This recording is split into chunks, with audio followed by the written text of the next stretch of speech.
We are at the start of our journey. This is the very, very first 101 North sign. Woo!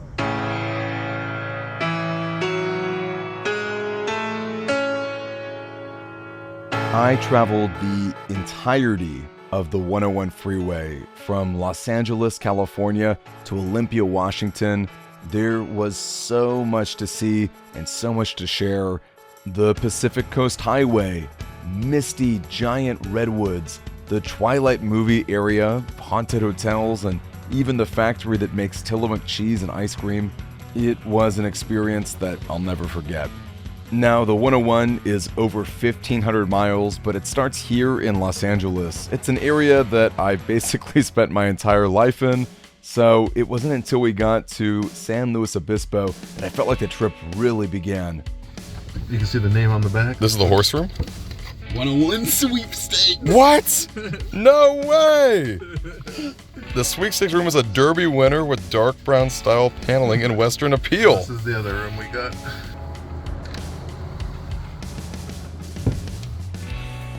"70-year-old hotel. Each room is extremely thematic. This is the highway room.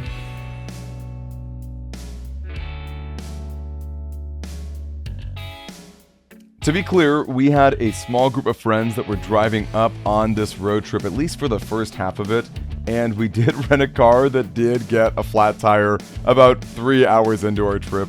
While we were waiting to get towed, we ended up going to San Luis Obispo Donut Company, or Slowdoco, where we played Sudoku. We did eventually get fixed, of course, and we headed up to the Bay Area. One of my favorite parts about this road trip was being able to reconnect with friends who I don't get to see all that often. This is Micro, and we were able to play board games in his entire lab area.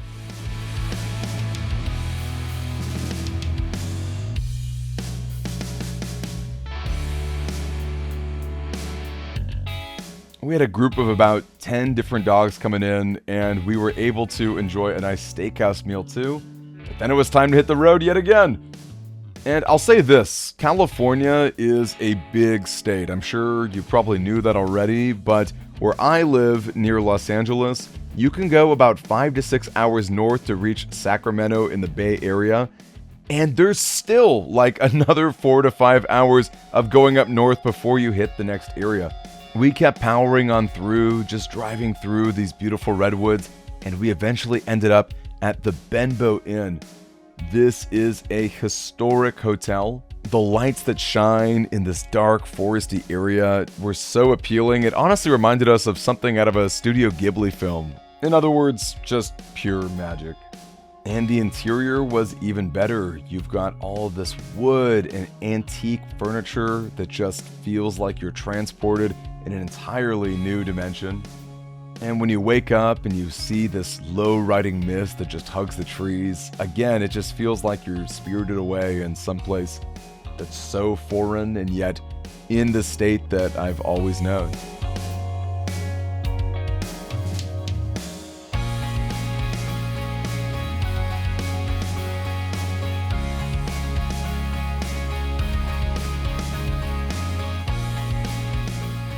Now, for those who might not know, redwoods are some of the oldest trees in the entire world. Some of these up here in the northernmost regions of California can be as old as over 2,000 years. Some of them are even 3,000 years old, which is absolutely phenomenal.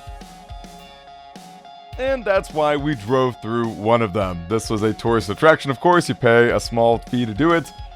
Something about driving through a tree is really something.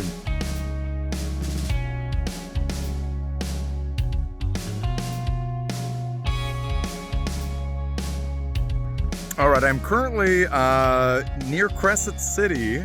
This is like a abandoned boat. I'm not really too sure. Maybe it was a restaurant, maybe it was a hotel or something. It's pretty crazy. I'm not really sure what's going on. I don't really see any like way to climb aboard either, so look to me.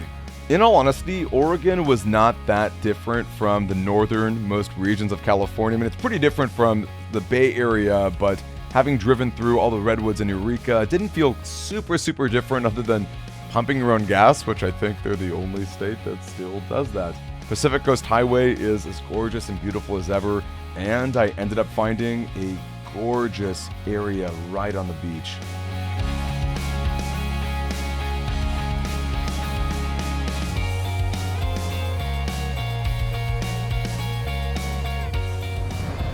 So you basically get all that beautiful sunset water, and then here are the Kissing Rocks. They're just totally going at it. Wow. Look at the way the water just circles around that rock. And again, beautiful sunsets. Got some dude in a bike coming in. And there, right back there with all the trees, is the 101. Awesome. Not far from that, I was able to end up in Newport, Oregon. It was so freezing cold, but I got to see my amazingly old friend Sam. Have not seen this guy in such a long time, and despite it being frigid beyond belief, we ended up having an amazing breakfast and just got to catch up and share some great time. Feeling refreshed, but not particularly hungry, it was so fitting that I ended up going to my favorite factory, which is also my favorite dairy cream and cheese, Tillamook. The Tillamook factory is free with tons of tasty samples. Look, I'm just gonna say it, I entered this experience biased. I love Tillamook. They have the best ice cream cartons at any grocery store, and it's not even close.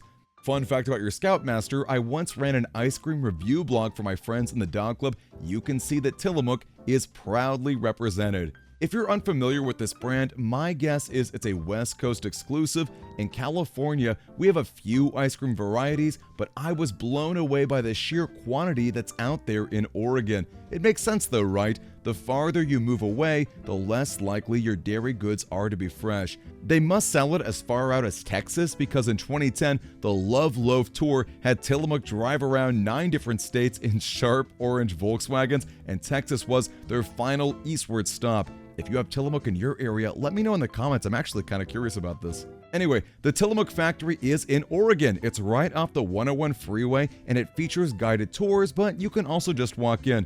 Totally free, no purchase necessary. That's what I ended up doing. The cool thing about the factory is how open and transparent the process is. There is a ton of history I learned too. The Tillamook Company is named after the Tillamook region in Oregon. Obvious, right?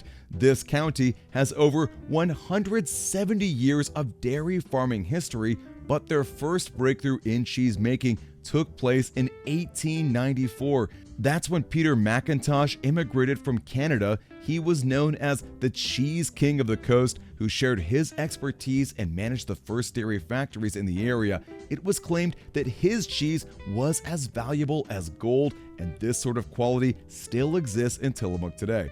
Part of the experience at the factory includes free samples of cheese, and there are plenty you can grab. They were all tasty, but I especially loved the mild cheddar. Fun fact, this exact Tillamook flavor won first place at the 2010 World Cheese Fair in Wisconsin. I'm talking 99.6 out of 100, and in Wisconsin, you know, the land of literal cheese heads. Those are some impressive stats. Again, you can see firsthand how Tillamook cheese is made here in the factory. It starts with fresh milk from farmers that gets pasteurized. That's a fancy way of saying they heat the milk to kill the bad bacteria while also maintaining the milk's flavor and its nutrients. They then curdle the milk. Enzymes get added to the liquid, which causes it to harden. When the curds get cut and stirred, they release whey, which is a liquid that needs to be drained. The Tillamook workers then shape the dry curds into wheels by pressing them into molds. This helps release moisture to make the cheese more dense and firm. Finally, the cheese wheels are aged in carefully controlled environments. This is what differentiates the different kinds of flavors like mild or sharp cheddars. Aging can be as short as 3 months, or it can take as long as 5 years. And Tillamook does not speed up the process at all. It's entirely natural, nothing artificial. In fact, they claim to not use any artificial ingredients whatsoever. And when it comes to cheese blocks, the industry standard is apparently 640 pounds because I guess they're easier to manage, but Tillamook opts instead for 40-pound blocks. They call them mother loaves, and while this approach is more time-consuming, the trade-off is much better quality control. Take these fried cheese curds for example. They're packed with so much flavor, and they get even better when you combo them in cheese dip. If you think doubling down on cheese is a lot, you'd be right, but the sheer quality is what makes these fried curds so great. But like I said earlier, I mostly know Tillamook for its incredible ice cream. This was less on display from what I could see, but they break down the process very clearly on their YouTube channel. Tillamook starts with a formula. That's a precise combination of cream, milk, and sugars to get the perfect ice cream base. Like cheese, the next step is to pasteurize the mixture. A little heat goes a long way, and that helps the mixture homogenize, which is a fancy way of saying it gets whipped up into something more smooth and consistent and less ice crystal-y. This liquid blend then gets frozen while still being churned. That's part of the fancy machinery. Finally, any special flavors get infused, like ribbons of caramel or chunks of pecan. Did you know that Tillamook has a dedicated sensory department for their final step? That's right, a team of professionals slice cartons with hot knives to make sure the mixtures aren't clumped together. They want every scoop of ice cream to be perfectly consistent, and I'm here for it. Quality is truly the Tillamook way. Their in-house ice cream store has a variety of flavors. I had the campfire peanut butter flavor because, hello, that's my theme. I'm Scoutmaster Demi, and I also have a second channel all about retro Nintendo games. Nice to meet you. I also went out with chocolate waffle cones that were coated in sprinkles, and I fit it all in a souvenir Tillamook sundae bowl. I was pleased as a grass-fed cow, and speaking of, did you know that the Tillamook mascot used to be this cute little Tilly? When you enter the gift shop, you'll see tons of different cow plushies. My favorite had a Tillamook ribbon, but I also love these, well, I guess they're kind of like handbag purses with a plushie sewed on. I love the rancher bandana design too. I have plenty of plushies in my life already, but if I were a dad or an uncle, I'd absolutely buy one. And not too far from the cute stuff is the good stuff. Rows and rows of every flavor you can imagine, from cheese to ice cream. The most clever thing you could buy to me were candles that are shaped like milk bottles. Wow. You might know that I rate things based on how much they cost. That's the only thing that makes fair sense to me.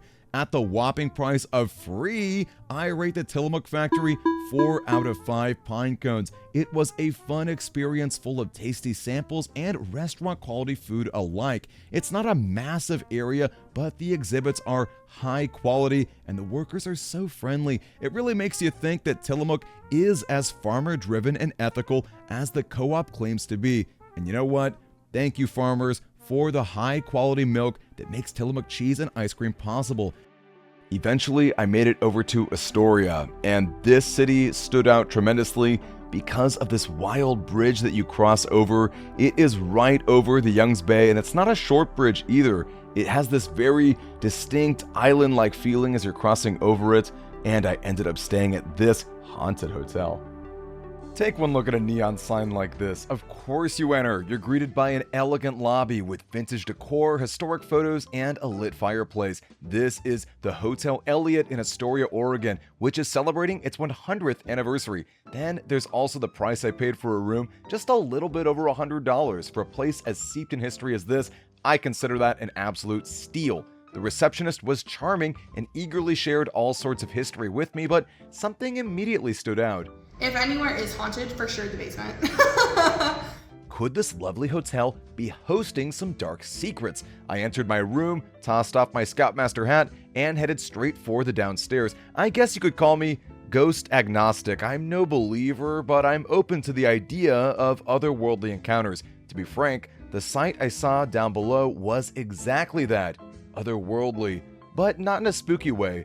More immersive, the kind of retro ambiance that red drapes and gorgeous lamps evoke. I love this carpet and the long sweeping hallways that feel like they go on forever. you can instantly confirm it was indeed once a lounge, right down to an old school cigar humidifier. Vintage decor is the best, no cap. Yeah, this place has a 24-hour gym. It's a 2-part room with cardio machines and a weight bench. There's a TV you can sync with, as well as towels and even complimentary water bottles. It's small but extremely functional, way more than I would have expected, and the amenities are really nice. Too nice for a ghost, if you ask me. I went back to the receptionist to learn more about Hotel Elliot. All right, so the Hotel Elliot first opened in 1924. Over there, you can actually see a picture of the actual original owner, Jeremiah Elliot, and his wife sitting behind the desk. I asked her more about the ghost, though. But otherwise, the ghosts don't really bother people. That's good. Thank goodness. The fifth floor would be where they would be anyway, it seems. So Right, you would think that, but if anyone is, unrestful up there, then they don't make much of a fuss. However, she also handed me a book about haunted dealings throughout Astoria, Oregon. I brought it back to my room to research. Turns out there have been several reports about ghostly encounters, from an old man passing through a door to children who are heard but unseen. Spooky. But much better than ghosts are rotary phones, the old school kind that I wonder if Gen Z can recognize as a phone. There's a regular phone in the restroom too, but how are you gonna pick that over a rotary? Another nice perk was the restroom, which was filled with Beam & dispensary lotions and shampoos. I can count on one hand the number of hotels that gave me branded quality shower gear, and I can count on two hands the number of times I've seen these little jars. I have no idea what they're used for. Maybe someone in the comments can teach me. The bed was comfy, the shower was warm, and the vibes were all around immaculate. There was a breakfast buffet as well, but I left it too early to try because I needed to hit the road bright and early. After my refreshing experience, I kept pushing north, eventually reaching all the way to our third and final state, Washington. Throughout the rest of my 101 road trip here, I ended up driving adjacent to Olympic National Park, huge and full of forests and snow. Because there were so many entrances to it, I ended up getting a lot of different scenery throughout it. In fact, this snowy area is my favorite part because it just felt magical to actually experience that. Where I live in California, you just don't get that, period. It's not something you ever get to enjoy. So I just plopped down and had an absolute blast.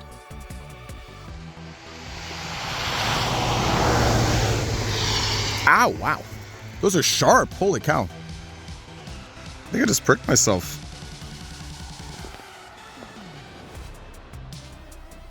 Past that is Forks, Washington. This is a very famous area known for its logging community. In fact, not only were there so many people who made their fortunes through logging, but you can see the history reflected in it throughout small museums, throughout these memorials that are dedicated to people who lost their lives in the industry. It really was known for this for many, many years, until Twilight came out. Yes, that is right. The Twilight books and movies by Stephanie Meyer are based on this real-world location, Forks, Washington, where it rains a lot and it's covered with trees, and there's a strong native presence that all contributed to a story about vampires who were avoiding sunlight. Having got my vampire fix, I ended up driving further to the east now because we are now heading over to Port Angeles. This is the second Los Angeles, at least in the lore of my friends in the dog club. I feel like nothing really encapsulates it more than the neon sign just holding up everything together. Well, Scouts, we've finally done it. We've reached the last 101 sign before it turns into the 5. It's actually a proper freeway as well. We were able to pull over the side. Thankfully, there's a really, really big spot for us to go check out this last sign. I feel weird, but let's go check it out.